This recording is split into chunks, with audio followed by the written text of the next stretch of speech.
All right, well, we have been a Rivian R1S reservation holder for a little over a year now, and while we're still anxiously awaiting the delivery date of our R1S, we were invited to check out both the R1S and R1T with Rivian at an event at the Classic Car Club in Manhattan. So stick with me, we'll go jump into some R1Ts together, and let's drive.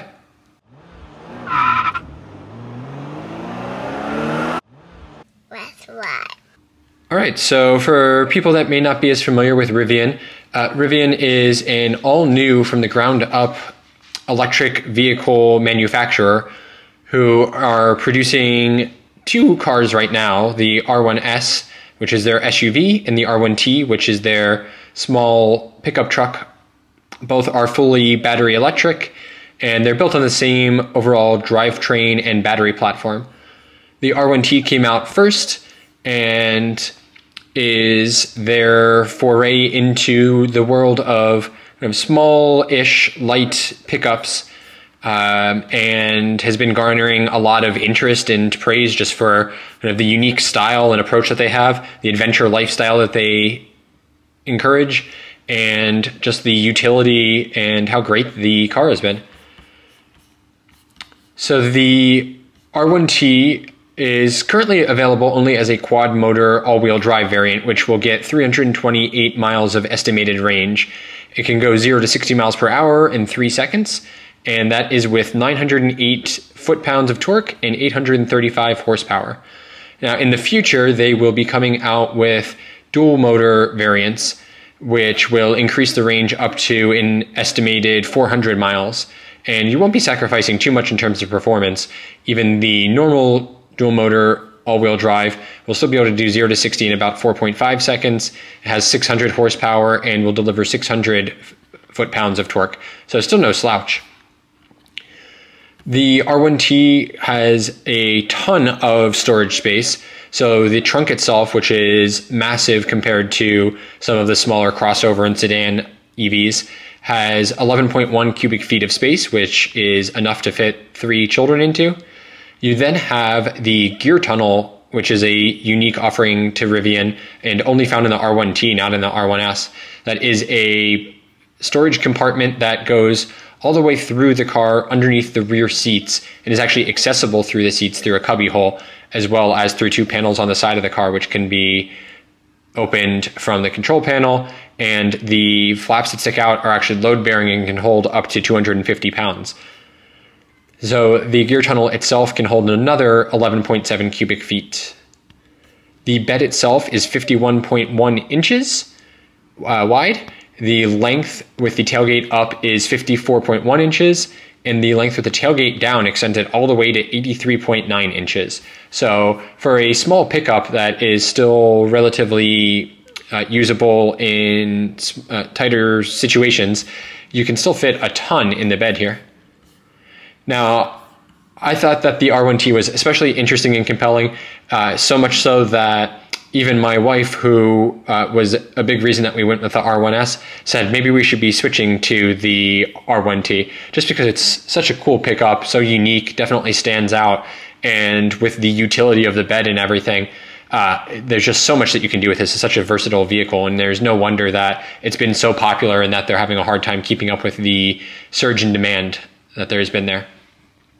Now, one of the really cool sets of features that the R1T has, because it is a fully electric vehicle, is that it can actually power a multitude of devices and accessories, making it kind of the perfect car for getting out there and working on construction projects, or using to power electric accessories for camping or tailgating. So you have 2 110 outlets, standard plug outlets in the truck bed, which you can use. And then there are a multitude of USB chargers throughout the entire car. The truck itself also has the ability to charge quickly, both with a level 2 charger at home or through DC fast charging. And so the truck is a CCS one, which means that It will be compatible with Electrify America, EVgo, ChargePoint, etc. for fast charging, but Rivian's also building out their own network called the Rivian Adventure Network, which is in a few states now and primarily targeted around some of the key places that they expect Rivian owners to go out to, which are especially around like national parks and other outdoorsy locations. And on their chargers and other DC fast chargers, they claim that 20 minutes at a fast charger can add range to drive about 140 miles, which is definitely quite quick. Now, in addition to all of the exterior and storage space that you have in the R1T, there's a ton of space on the inside also. So unlike the R1S, which is a 3-row SUV, the R1T is only 2 rows, but you still have seating for 5 people quite comfortably in here. So the second row is still very spacious and can certainly fit full-size adults. I'm 6'1" and fit comfortably in here with plenty of leg space and headroom thanks to the massive sunroof, even with the driver's seat pushed all the way back into what would be a comfortable seating position for me. Now, the sunroof itself is really incredible here. It's a massive pane of glass that goes basically across the entire passenger cabin on the R1T and just makes it feel so much more open and so much more connected to nature when you're out in the great outdoors. I also really like that it is connected to nature through some of the sounds that are in the car. So the sound for when you lock and unlock the car is actually a bird chirp, and there are a couple of other ones found here and there throughout. It also gives you a bunch of great options of accessories that are built into the car, which are perfect for tailgating or getting out there and camping. So there is this portable Bluetooth speaker that can be used to play music off of your phone. It can also be used as a lamp for camping. I wish it would connect to the car directly so that you could just play off of the stereo through the speaker while you're sitting at your camp table or in your tent. But that might be something they could bring later on. And even without that, it's still very usable with your phone.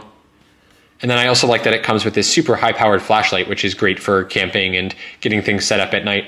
I always underestimate how long it's going to take to put a tent up, and so having a flashlight that I could use while I'm inevitably setting it up in the dark would be very helpful. I also really like that while you're charging, you have this massive LED light bar on the front that'll actually turn green and show you approximately where you are in the charging of the car. So you can see all the way across a large parking lot approximately how charged you are and whether you need to come back to the car or not.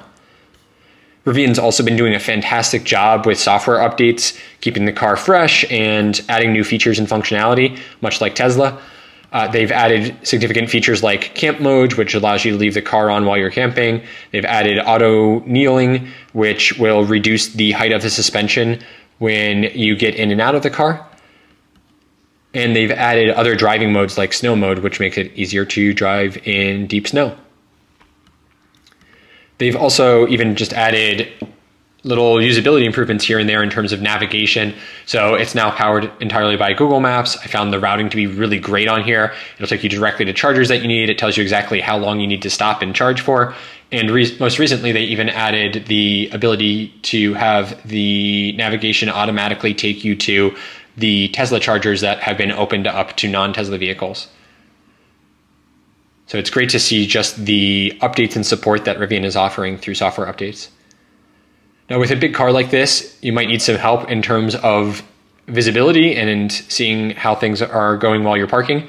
So it's great that this has a camera out the front, which helps see where the hood of the car is and determine if you have enough space for parking. And you also have a great 360-degree view, which you don't find in too many other cars, especially Tesla, which makes it much easier for any sort of parking to know what obstacles are around you.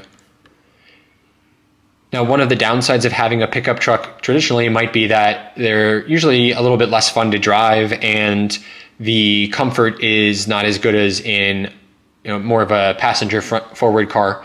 But I didn't find this to be the case at all in the R1T. It was super comfortable sitting and driving around. I found all of the seats to be really well bolstered and made out of great premium materials that feel almost more luxury than anything else, and certainly imbibe that adventure, outdoorsy expedition sort of lifestyle. So it feels like everything is just very durable, would be very easy to clean, and will hold up very well over time.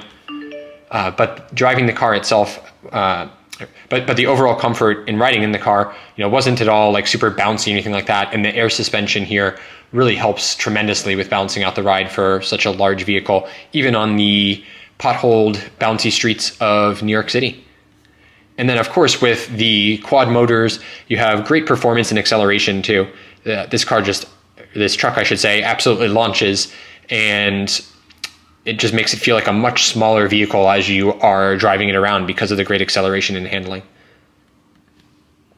One of the other things I really liked here was that it has an air compressor built into the pickup bed, which you can use so that you can air out the tires and lower the pressure in them if you're going to be doing off-roading or driving in snow. And then you can use the hose here hooked up to the air compressor to air back up and get back out on the road safely. Yeah, so I thought that the R1T was a really awesome, compelling vehicle. I mean, I've seen a bunch of them out on the road now, and it seems like their presence is growing and growing and growing. But seeing one up close like this and actually getting to go inside and experience the ride was really fantastic, and makes me even more excited for the future of Rivian. So I don't know if we'll ever necessarily be in the market for a pickup truck, but we're certainly more interested in one now than we were before the Rivian event. So I wanted to thank Rivian for putting this event on and giving us the chance as reservation holders to actually go see the cars in person, because with how much demand there's been and how long the wait lists are, there just hasn't been a chance for us to actually get in a car before. So this was really great for us to check out, and really appreciated that their employees themselves were just so awesome about answering questions, encouraging us to get around and get inside the cars and play around with everything. And even for our kids to get inside, mess around with stuff, play with all of the settings and everything, and just have fun without being worried about, breaking the car or something like that, like other manufacturers might be typically doing. All in all, it just felt like a very kind of family feel from Rivian as an employer, and it was great to see that, and we're really excited to join the Rivian family in the future as well. All right, well, with that, thanks so much for watching. If you've got any questions about the R1T or any questions about how it compares to the R1S, definitely let me know in the comments below. Please do like or subscribe. Hopefully we'll end up with our Rivian very soon, and we'll be able to bring you a ton more videos about what it's actually like to have one in real life. All right, well, with that, thanks so much for watching. I'll see you out there on the road. All right, Axel, did you like the Rivian thing? Yes! What was your... Axel, Daddy's being serious. What was your favorite part? My favorite part was the muffins. Fantastic. Anders, did you like the Rivian thing? Yes! What was your favorite part? The Muffin Man. Honking all the horn. Oh, did you like the horn? What about